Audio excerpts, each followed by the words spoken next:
often get asked to talk at schools about my career path, counsel, things like that, to senior students. But I always give teachers a disclaimer in that they may not like what I've got to say. I was a terrible student. I wasn't naughty or bad or anything like that. I was just social. I'd much rather talk than write, and I had no idea what I wanted to be when I grew up. And I didn't care. I fell into media because a teacher once told me that I wasn't going to amount to anything unless I could find a job where I could talk for a living. You can do that, you know, so I did. But it got me thinking about how our senior students are feeling this year, stressed, ripped off, confused. So for the next month, we're going to be talking to different people about their careers and how it came to be. Like I said, I ended up working in media for a lot of my working life. And in my experiences, and even in life in general, people change. We all change, sometimes for the better, sometimes for the worse. My experience in the media industry has led me to believe that a lot of people will use you, abuse you, and once they've got a foot over the top of you, they forget you. Don't get me wrong, there's probably a bigger majority, there's definitely a bigger majority, lucky for me, that don't change. They remain the same people, humble, hard-working people who are just really good at what they do. And a lot of the time, they're country people. They were educated in small regional schools. These are my people. This week, I'm chatting to one of these people. He's at the top of his game, which is sports photography. Dream job, I know, right? He went to school in Swan Hill and he was also a student at SuniTAFE for a time. He's also the same guy that I knew as a kid. Still, he has not changed. The guy hasn't even lost any hair. He's taken some of the most remarkable and recognisable photos of the AFL of our generation, and yet still considers winning the 2003 premiership with the Lake Boga Football Club as one of the best days of his life. He's as humble as he is talented, and I don't mind saying, he's my cousin. He's the head of photography and chief photographer at the AFL. He's a Golden Quill winner and a TEDS master. He is Michael Willson. Hi, Jade. Thanks for having me. I'm doing well. Thanks for coming on. We really appreciate it. We really do. Because when I was talking to you the other day, and just, you know, we'll go through the small talk, and I will play the cousin card. Michael and I are related. Yes, we are. Do you know how? I'm going to test your knowledge now. Do you know how we're related? Yeah. Your dad and my mum are first cousins, aren't they? They are first cousins. Zanina and my They make us second or third cousins. I'm not too sure. That makes us second cousins. Second cousin, yeah. It makes your new baby. Congratulations, by the way. I didn't say congratulations the other day. Thank you. Thank you. So 11 weeks old. You've got an 11-week-old little boy. Yeah, 12 weeks now. He turned 12 weeks yesterday. So, yeah, my wife and my little boy, Hart is his name, H-A-R-T. They're in Melbourne while I'm up here in Queensland. So I'm missing them terribly, but I'll see him in 27 days. Not that I'm counting. But, I was going to say, not counting at all, are you? No. So that makes Hart and my kids third cousins. Third cousins, yes. There you go. I'm right across it. I know what's going on. So you are in the AFL Hub because you are the AFL chief photographer these days. Yes, correct. So I'm in the AFL Hub that's based on the Gold Coast. It's we've got, I think there's 3 clubs in here at the moment with AFL staff and umpires. We've got the Western Bulldogs, Richmond, and Geelong are also in here. So yeah, it's basically a resort hotel. We're allowed to leave. We can go out and get takeaway coffees and that kind of thing. But there's some pretty strict protocols we have to stick to enable us to continue the season. Not just the players, but the AFL staff as well. So, yeah.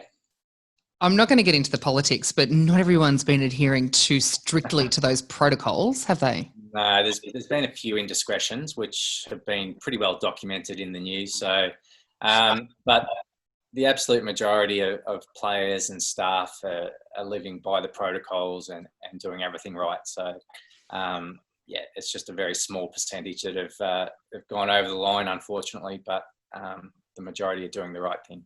But it's that very small percentage that get the bulk of the media attention, isn't it? Which ruins it for Yeah. everybody. Yeah, well, that's right. I mean, a lot of mainstream media like to focus on the negative aspects and the small percentage that do the wrong things, because it means more clicks and more papers sell, unfortunately. That's just kind of the reality of it, really. Yeah.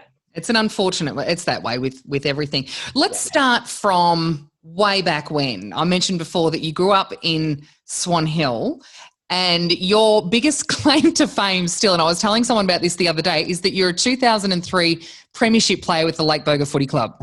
Yes, absolutely. That's one of the greatest days of my life still.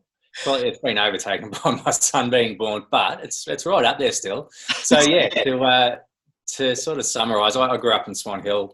My parents still live there. I went to St Mary's Primary School and then MacKillop College, and yeah, played football for Lake Boga.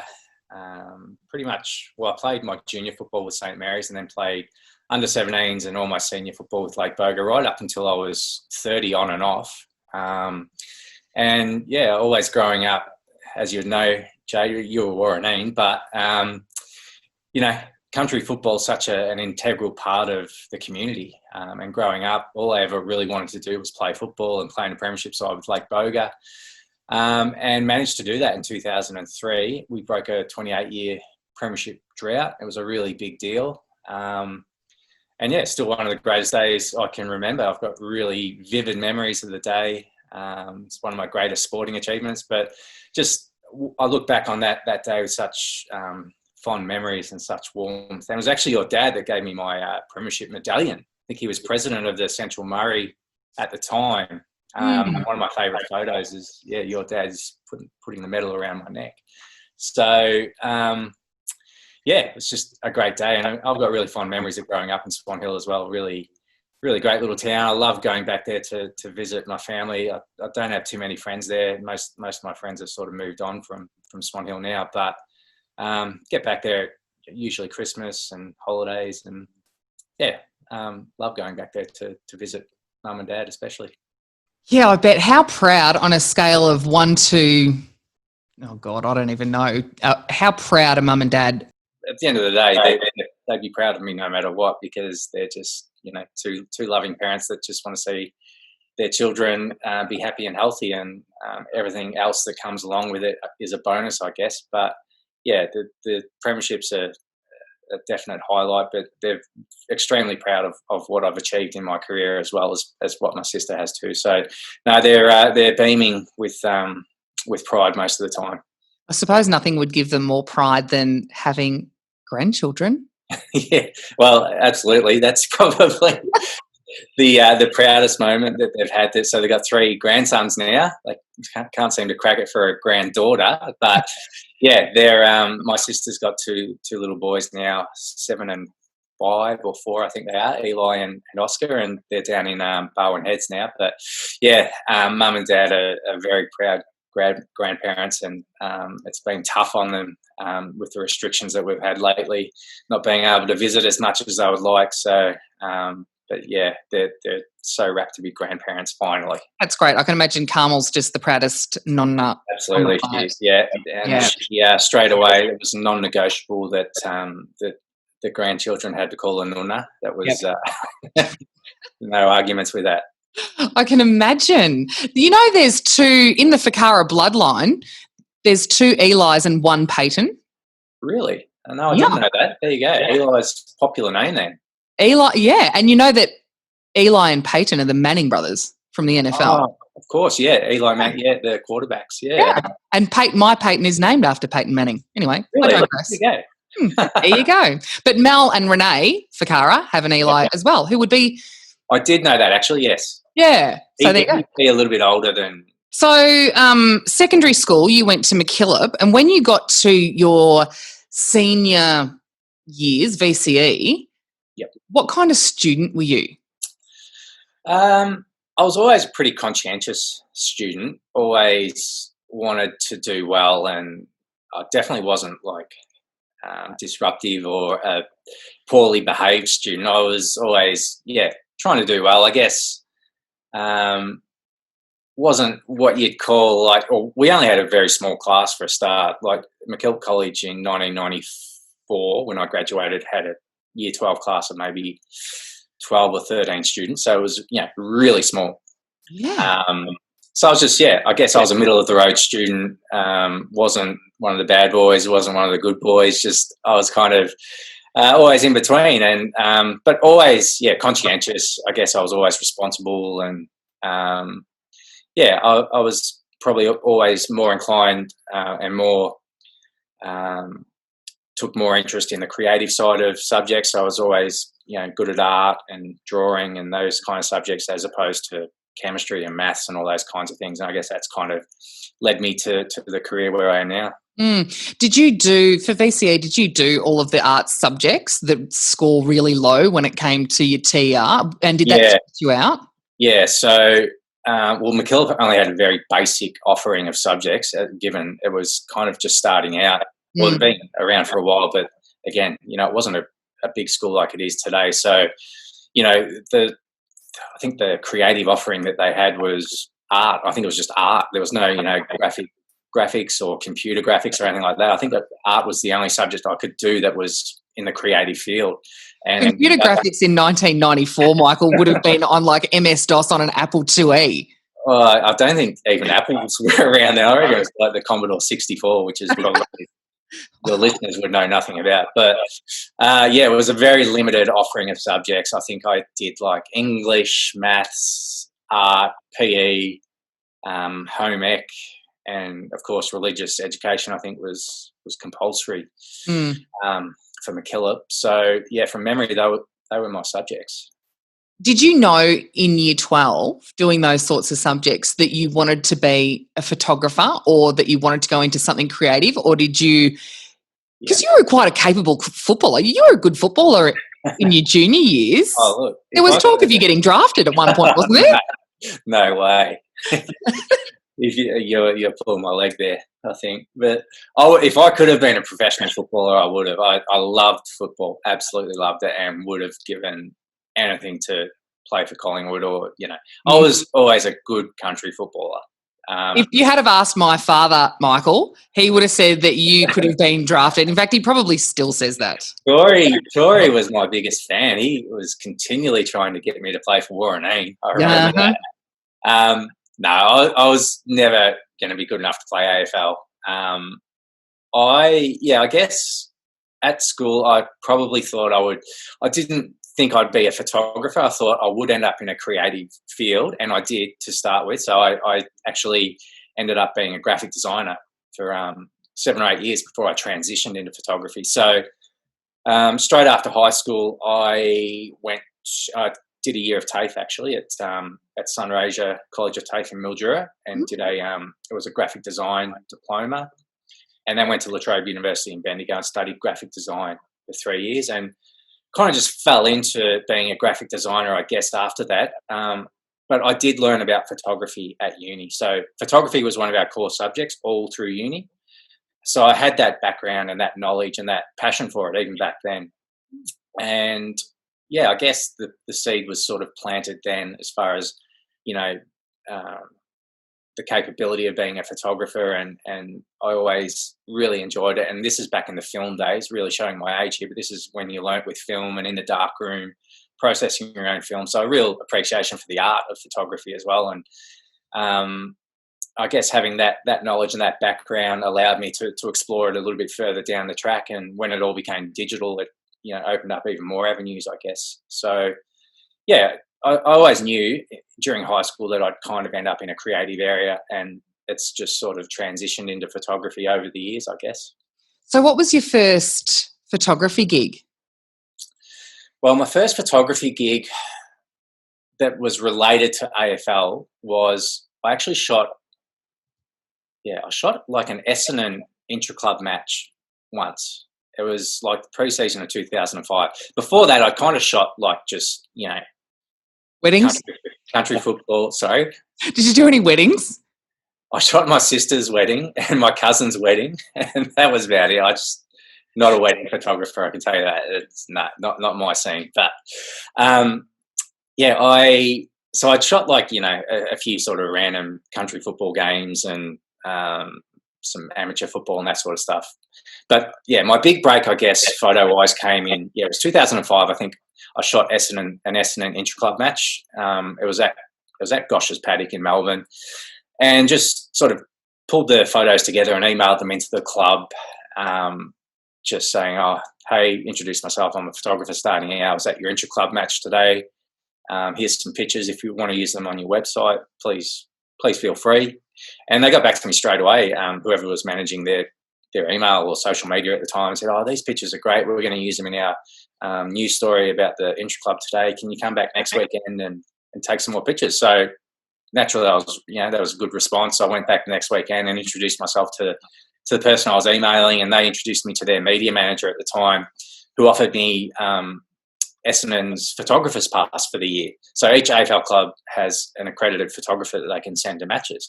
And I guess that was my big break, where, I sort of, it was basically a foot in the door as far as shooting at the elite level. So, I got to shoot actual AFL matches. And from that, I was able to network and meet other photographers, get feedback, learn new techniques and that kind of stuff. And, it just all sort of flowed from there. And by 2007, I was freelancing for Getty Images, who are like a worldwide photo agency. I was shooting like VFL matches for them. And then 2008, when the AFL Photos contract came into the AFL media sort of area, I got offered a position when that happened. So I've been there ever since. So that was 12, 13 years ago now. So that's kind of, in a nutshell, how it sort of evolved. So you just put yourself out there, go and do it. And that's how a lot of these things often happen, isn't it? You want to do it, so you go and do it for free, not for money or anything else. Yep. It's just because you love it and you want to do it. Yeah, absolutely. It was a lot of sort of hard work in that I was working as a full-time graphic designer the whole time that I was going out weekends and just either shooting Essendon or shooting just amateur football matches to build up my folio. So, for a while there, I'd be working Monday to Friday in my design job, and then Saturday and Sundays, just off my own bat, would be going to shoot some type of football. I guess if you kind of work hard enough for long enough, opportunities start to open up for you. And it's about, capitalizing on those opportunities as well. I guess you kind of, like I said, you learn to network, you learn to meet different people and get feedback and take feedback on board and not take it as a negative, and try to improve yourself at every step. That's important, being able to take feedback too, isn't it? Yeah, and I was never good at that. In high school, any feedback that was given to me, I'd be very sensitive towards it. I think it was very personal, and would get upset at times if I didn't do something right. But I think with maturity comes the acceptance of feedback is something that you can build on and improve yourself from. And I suppose before you reach that level of maturity, when you're younger, you know everything straight away. As soon as you hit your 20s and that early part of your career, you know everything straight away. I remember Gatto, who we both know, giving me some constructive feedback when I first started in radio, and it's still some of the feedback that I go back to now and always use it as just settle down. Yeah. That kind of, it's nice to have a kick in the pants every now and then. I think everyone needs that. No, you're right. Absolutely. So you've been at the AFL for 12 or 13 years. How long did it take you, or how was the pathway then to becoming the AFL chief photographer? Because that's a lofty title for a kid from Swan Hill. It is, yeah. So I guess, when I went full time in 2008, I had there was a director of photography above me, and there was another photographer who I was alongside, and then we had photo editors and a couple of other people that were running like the admin side of it. I guess as the years went on and my standing within the industry kind of gained legs, I guess, I got to know players and club media managers, and a couple of photos of mine got recognised, and sort of there was a photo of Mitch Clark, I guess, which kind of stands out as one that sort of put my name out there a little bit, and you get to know people, and you get to sort of know the right people, and eventually you get a bit more seniority in your role. And I guess it was probably around 2016 or 17 where the director of photography that we had at the time moved on, and it sort of opened up a bit of a gap in our department for me to step up and assume that more senior role within the team. So it was kind of like a series of events that happened that led to me sort of ending up where I am now. So my official title is head of photography and chief photographer. So I head up a very small team. There's only one other photographer below me, and we've got a photo editor and a photo unit manager. And then we're part of the AFL Media Network. So it's basically, we're in with social media and the creative team and video producers and content producers and all those other great departments of the AFL. So, we're only a very small team. AFL Photos has a relationship with a partnership with Getty Images, who we rely on it effectively as our freelance arm. So I manage that relationship as well. And in the meantime, or in between, I try and take as many photos as I can. Yeah, geez, you've got your plate full. Let's talk about, I suppose, the most iconic photo, one of the most iconic photos that you'd be known for, and that's that shot of Taylor Harris that's likened to the Ted Whitten photo. And when you look over the course of any sport, there's iconic photos that spring to mind straight away. It doesn't matter what it is, whether it's Premier League, NFL, the NBA, or whatever.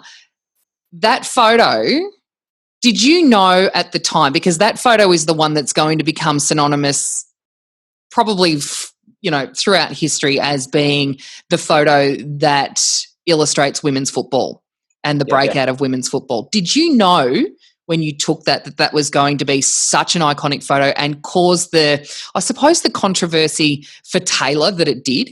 Yeah. In short, no. When I took the photo, I thought I had a great action picture. I thought it was just an amazing image of an elite female athlete in full flight. I thought nothing more of it. I know Taylor, her kicking style. I knew before I took the photo that whenever Taylor Harris gets the ball and she kicks for goal, you always get lots of pictures of it, because she's just got this amazing elevation and leg extension. And there's been great photos of her before the photo I took of her kicking style.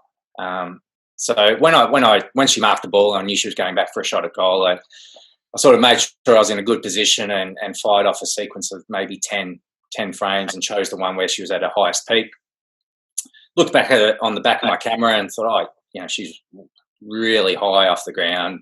Her leg extension, the elevation, it was just an amazing picture. Even the expression on her face, the light, it's just a great action picture.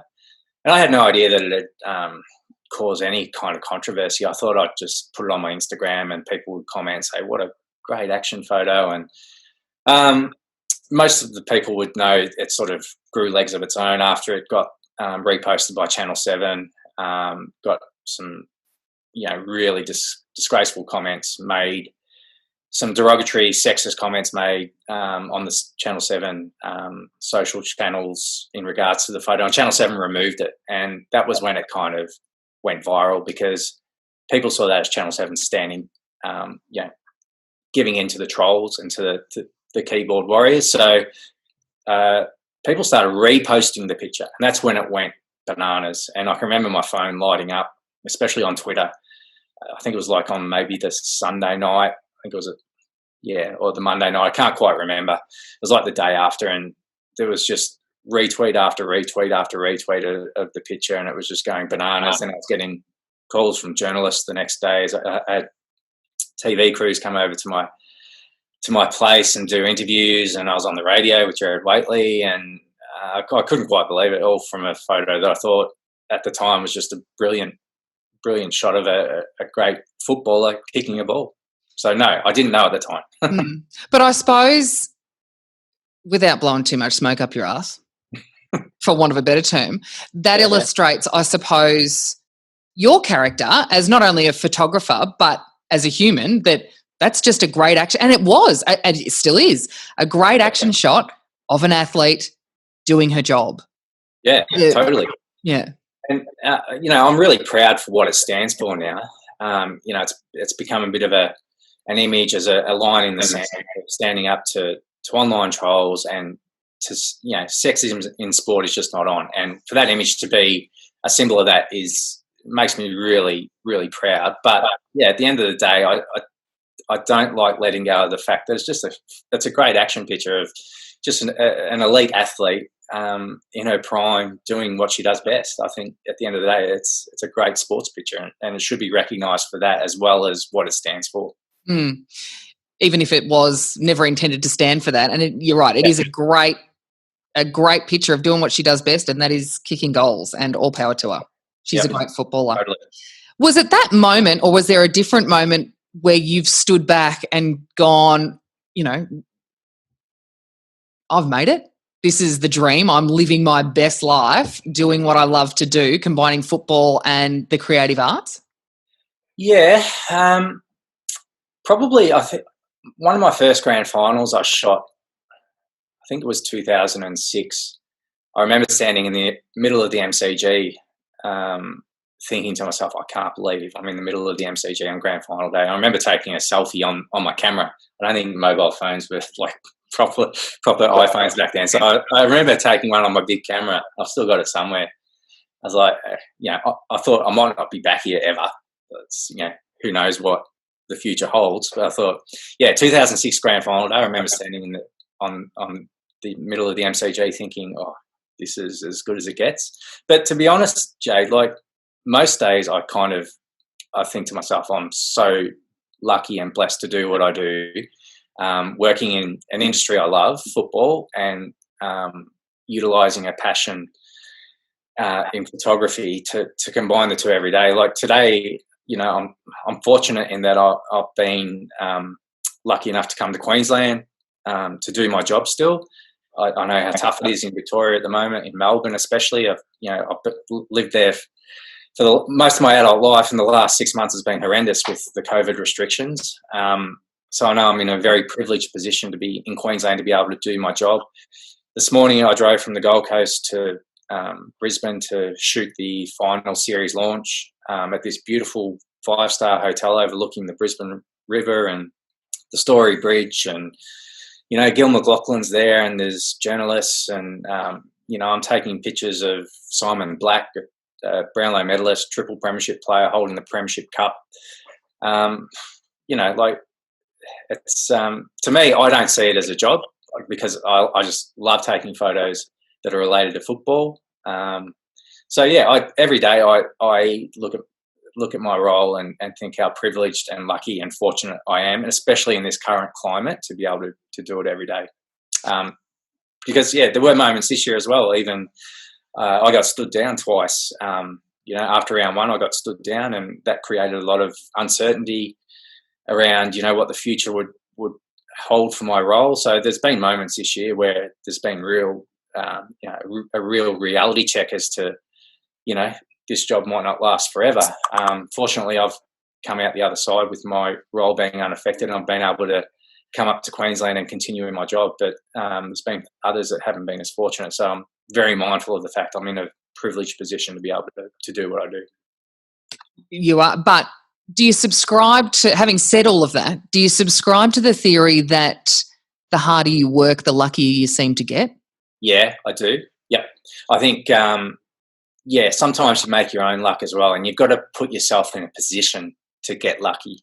And part of that is working hard to get yourself into an opportunity and a position to be able to receive that luck, I guess. And for me, that was just, working hard and shooting all those matches at weekends that didn't mean anything, just to build up a folio and sort of open up some doors.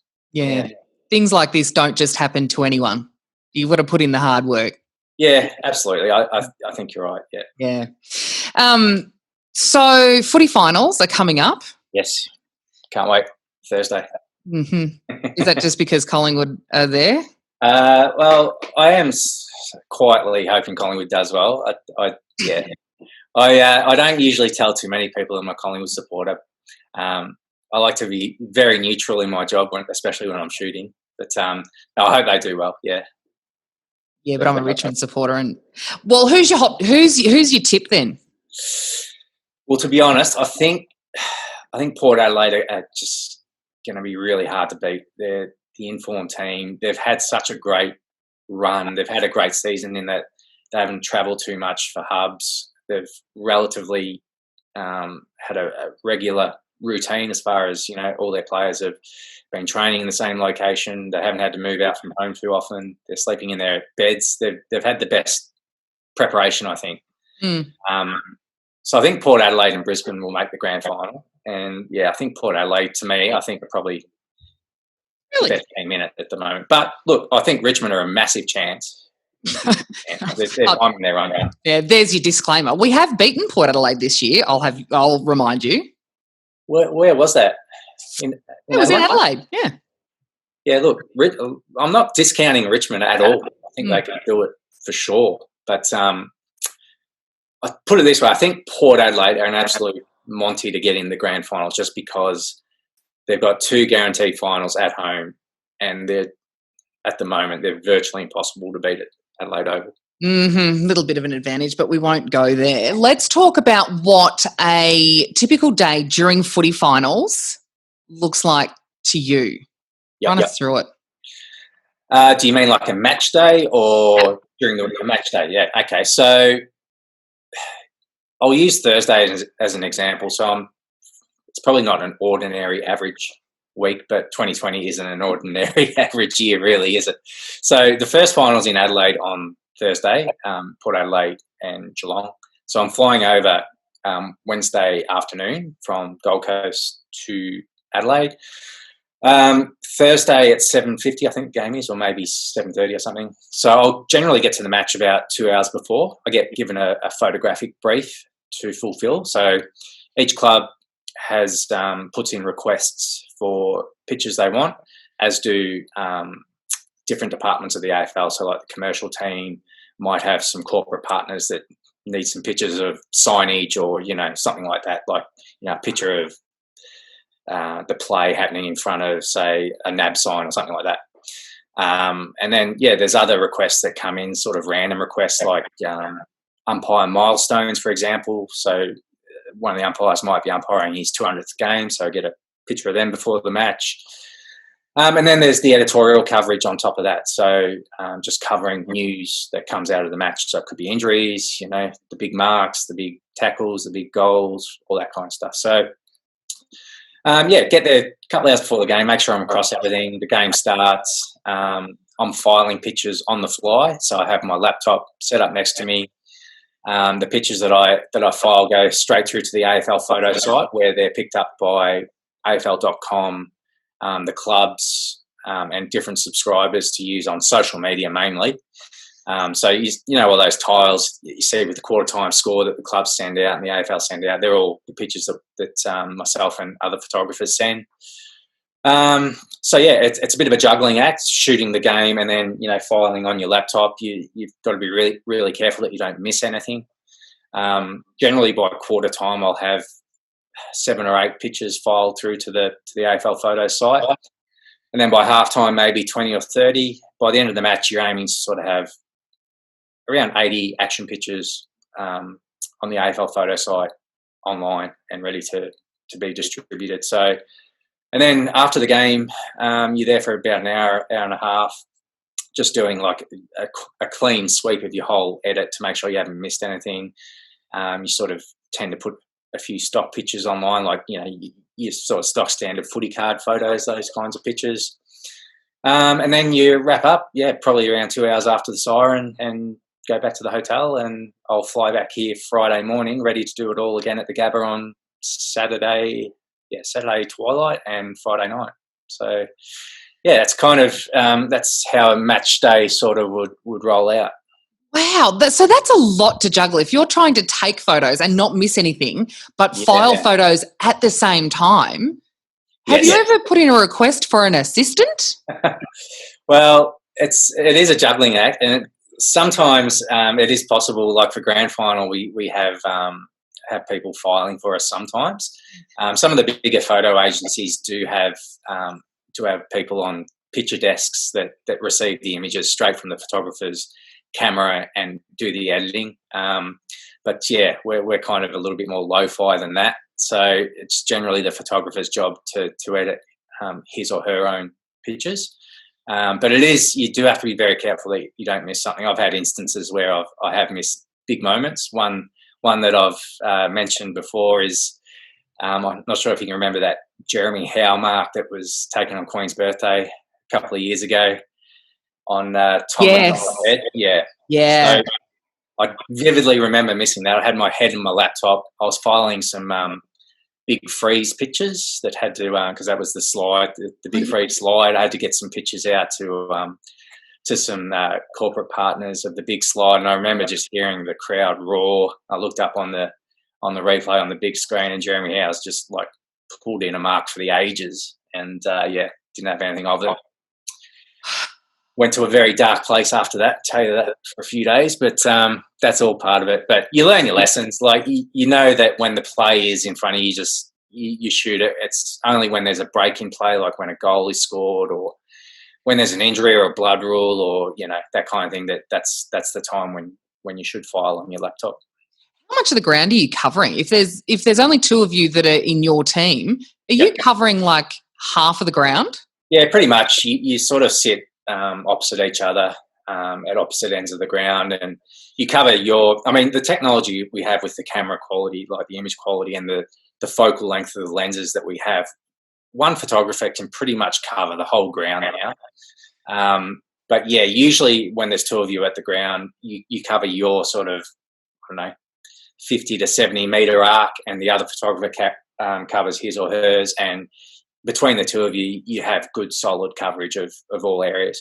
Still, there's a lot of variables that can come into play, like a player could run in front of you during a pivotal moment, or umpires are notorious for getting in the way of the play, or trainers, seagulls. I've had bloody seagulls at the MCG ruin shots for me before. It's like, sometimes you just have those days where nothing goes right, but to give yourself every opportunity, you try not to file when the play is kind of in your area. Yeah. I suppose now you're a TEDS master as well, and I had a look at your profile on the TEDS camera website, and the package, the TEDS Masters package that they offer. Yeah. You're packing a $14,000 camera. Is that right? Yeah. The top of the range new Canon that they've brought out is in that ballpark. I don't have the new one yet, but I've got to get on to Gil McLaughlin to buy me a new one of those. Fortunately, I don't pay for my gear. I know, the kit that I've got is worth a lot of money. I've got two of those cameras that you mentioned, and I've got a 600mm focal length. That's the focal length, 600mm Canon EF series telephoto lens, which is worth about the same amount. So, unfortunately, photography is not cheap, and when I first started out, though, I had to sort of make a financial pledge and outlay a fair bit of cash to just get the basics, like a telephoto lens and some secondhand gear to enable me to get those shots that you need. So, it's not a cheap profession or a cheap hobby, but fortunately, when I went full time with the AFL, the gear is covered by them. So, but I know it can cause a lot of financial hurt buying proper gear, but you do need it. Yeah, well, is it one of those things, I'm assuming that it is, you get what you pay for? Yeah, totally. It's the Pro Series cameras that Canon especially have, the difference in image quality from your pro level to like a consumer level, they're poles apart. So it totally is. You get what you pay for. The quality of the cameras that Canon produce, especially the 1DX, the image quality is just unbelievable. The sharpness, the clarity, and the color is absolutely worth the money. Do you have an affiliate partnership with Canon? You're giving them a fair old plug. I'm not an official ambassador, but I have some very, very nice people at Canon that help me out on occasions. One of the guys at Canon's actually sending me one of the cameras you mentioned, one of the $14,000 ones to shoot the finals with on a loan basis. So, they're in all seriousness, to me, their cameras are the best. And fortunately, I've got a great relationship with them, and I would highly recommend their gear. Yeah, okay. Great. Got the plug in. Well done. Hey, just quickly, I want to talk to you. It was you that took the Anzac Day photos at the MCG this year, wasn't it? Yes, the bugler. Yeah. The bugler, yeah. Mm. Again, those photos are something that, do you realise when you're taking photos like that? Because, I mean, they're incredible to look at. But are you conscious in the way that you've spoken about it so far? Again, I'm going to assume, but I don't want to assume anything. Are you aware that you're documenting history? Yeah, a shoot like that for sure. When I got told about the shoot and was sent through all the details, I was like, this is going to be quite an eerie experience, and again, in a very privileged position to be able to share the MCG with a bugler on Anzac Day. Yeah, absolutely. I thought at the time that this is a really historic moment, a kind of sad moment in a way, but again, sometimes sad moments need to be documented photographically for posterity. And we can look back in years to come and see that the Anzac Day tradition was kept at the MCG, even though there's no crowd there. We still had a bugler playing the last post, and yes, the pictures, I think, in the fullness of time, we'll look back on them and think, well, I can't believe that actually happened. But at the time, I was like, yeah, this is kind of a really eerie feeling.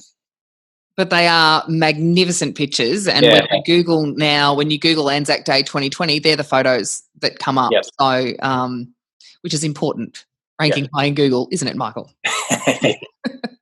Always. Well, I suppose before I let you go, and I will let you go because I've kept you longer than I told you I would, but for anyone that's wanting to get into the creative arts, whether it's photography, graphic design, acting, whatever, because once you're in that sort of, I suppose, the creative space, if you know that you're right-brained, then the world is your oyster. What's the one piece of advice you'd give for VCE students in 2020? Yeah. I guess, do your best at VCE. Try and get the best possible result you can for yourself, but don't stress if, you don't end up in the course you want or in the field you want straight away. My journey to photography was, a long-winded one through graphic design. And, I didn't get into the graphic design course I wanted straight after high school. So, I did a year of TAFE, which wasn't part of my plans. But I guess my advice would be, things can change really quickly if you work hard enough. Just put yourself out there. Just don't be shy. If you've got skills and talent, put it out there. Network, get to know people, and doors will open. Like if you've got the talent, you've got the hard work, you'll end up in a job that you want and that you'll love, hopefully. So that would probably be my advice. And that's good advice. Work hard. Don't stress. Yeah, try not to stress. I know, year 12 is a stressful time, and especially this year. I feel for VCE students this year with the whole COVID thing. It's a tough year to be in high school. But yeah, hang in there, and nothing is permanent. A TER score is not permanent. It's not going to define where you end up in your career. Can't stress that enough. I don't think they're even TER scores anymore. I think they're ATARs now. Well, there you go. That shows. I don't think they were even TERs back in my day. That was something else. They were. I graduated in '94, so that is a long time ago. Yeah, I graduated not too far after, and they were TERs. I reckon they were that way for a little while. Yeah, okay. They wouldn't be scored. We're showing our age, Jay. That's all right. Age is it's just a number. Whatever. Okay. Thanks so much once again for giving us some time. We really appreciate it. Great to catch up, and it's so good to see country kids doing magnificent things. I'm going to put you on the spot now. Yep. Is the AFL the pinnacle of your career, or have you got your sights set on the NBA, the NFL, Premier League, European football? What's the pinnacle? I think the AFL probably is the pinnacle. I did shoot the Commonwealth Games 2 years ago in 2018, as I was invited to be the Australian team photographer, which was amazing. And after that, I've got a little bit of a hunger for the Olympic Games as like an official photographer, maybe just as like just as an experience. But I don't think that's going to happen with the COVID affected games that will happen next year. So, no, look, I can't see myself doing anything apart from what I'm doing now, and I'm really happy and fortunate and lucky to be doing what I'm doing, and hopefully I can continue to do it for years to come. Great answer, and that will keep you employed for at least another season, you would think. Hopefully. Awesome, Michael. Thank you so much for today. We really appreciate it. Thanks for having me. Thanks for listening to the Vale Podcast, driven by Pioneer Ford Robinvale. It's worth the drive. Remember to support our sponsors and shop local. Subscribe at thevalepodcast.com.au.